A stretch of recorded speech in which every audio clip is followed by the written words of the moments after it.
Let the woman go. You are under arrest. You better back up, pal! Cause he's gonna kill her! He's gonna kill her! I got this bitch! He's gonna kill her, man! This bitch! He's gonna kill her!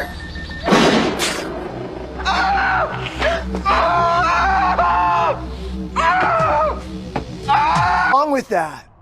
It's unfair and unethical! Not to mention illegal. What the fuck? You are under arrest. Come quietly, or this may be the last economics discussion you will ever have. Get him!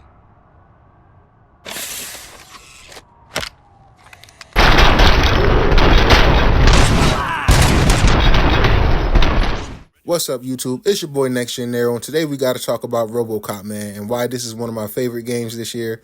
Very underrated in my opinion and overlooked, and more games like this need to be made going forward, man. I absolutely love this game, man. The first thing I want to touch on is the graphics and art style. This is a great showcase for Unreal Engine 5. The game is truly jaw-dropping at times, and it feels great. The world is very detailed and has rich environments, and it also has a really good diversity of environments, from walking through old Detroit at night, and then during the daytime, and then during the daytime with different type of weathers, you know, like rain or like an overcast. All of the environments is very detailed, you know, from inside, interior places, you know, old garages or old junkyards, or even in the sewers, you know, later in the game, you know, different places you go is just all well done and beautifully polished and technically sound. I did run into a few, really one bug during one of the missions about halfway through the game when they introduced the sniper enemy types. The game was like really stuttery, man, like horribly stuttery, and I closed the game and restarted a few times. Eventually ironed itself out. I don't know if that's a bug. Hopefully they fix that, and if any of you devs see this video, just letting you guys know.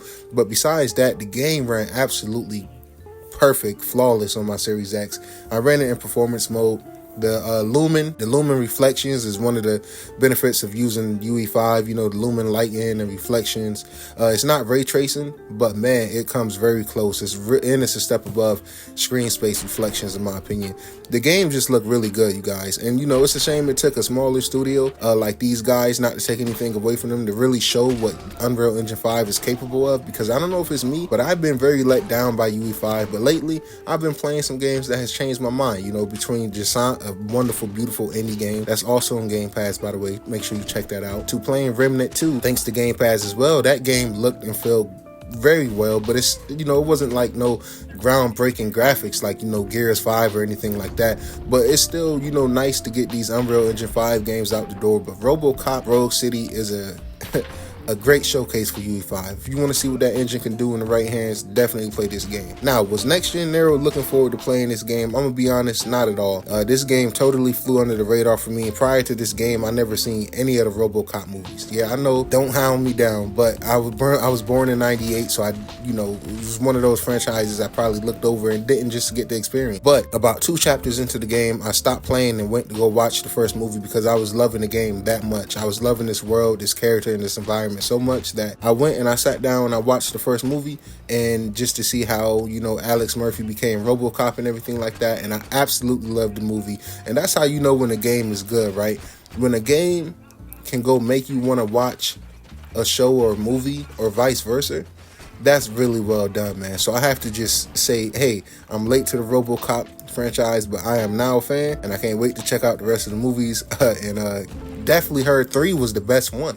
Let me know in the comments, man. Everybody keeps saying, yo, man, watch 3, man. The first 2 is nothing compared to I can't say that with a straight face, man. But yeah, the game made me a fan of the franchise, and you know, that's a very special thing to do. So how does it stack up with the movie, one might ask? Well, after seeing the first movie, I feel like this game absolutely nailed what it is to be RoboCop from his point of view. The brutal combat, man, it's very, very good combat, man. The gameplay in this game is next to none. Shooting off limbs and legs and heads and torsos and everything like that. A huge variety of guns, man, like all type of guns. You can pick up any gun that your enemy drops when he kills you. RoboCop, you know, the default gun is also great. You know, the burst pistol he be using is very good. I like it. On top of all that, it's light RPG mechanics. So you can upgrade RoboCop. He can hack turrets, you know, get better armor, got, you know, dashes to help him move around. And it got a lot of replayability, man. It got, you know, light RPG elements, not only in, you know, a light skill tree, but also dialogue options. This game has multiple endings, which I didn't know until a buddy on Twitter told me. And I'm just like, yo, this game has a lot of content. From this to be from a smaller dev team and a smaller budget, this studio has absolutely nailed it, man. The villains is great. Old Detroit looks and feels like I'm playing a movie, basically, man. A+, man, all around so far. The story and voice acting is very dope. I love the villains, as I mentioned earlier. I won't spoil anything, but the pacing of the story was really dope. It's always multiple side objectives within each mission, and when you are in the open segments, you can walk around and catch people doing crime and try to put a stop to that and everything like that. And back to the gameplay and combat, it's very crisp, man. Every shot packs a punch. I love picking up and using every weapon in the game at least once. The skill tree was dope. Game replayability, like I said earlier, is through the roof, and I love that. Not enough games get credit for that, because not a lot of games is doing that to, you know, this extent. So I feel like it took me about 20 hours to beat the game on hard difficulty, and man, I had a blast. It's really challenging, and I definitely recommend it, man. So I guess, you know, if anybody asking, yo, would Nero recommend this game? Absolutely, I would recommend this game. Go buy this game. Go support those studios. We need more great, smaller games like this that's full of quality content. Yes, it's a lot of content in this game, but all the content is quality. I feel like it was no filler. Everything is optional if you don't want to do that and just go through the main missions. It's still a great time. It's still a good story. The combat, the world, the feeling, everything is great, man. And because of the story, and kudos to this team, because they made me a fan of RoboCop and a fan of their studio. So I'm really looking forward to supporting them in the future. Special shout out to my homie Lyric.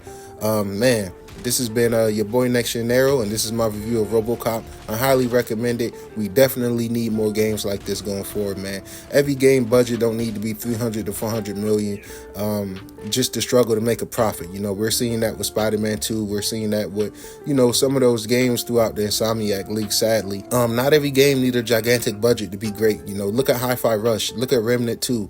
Look at RoboCop. We need more games like these to flush out the big AAA releases, right?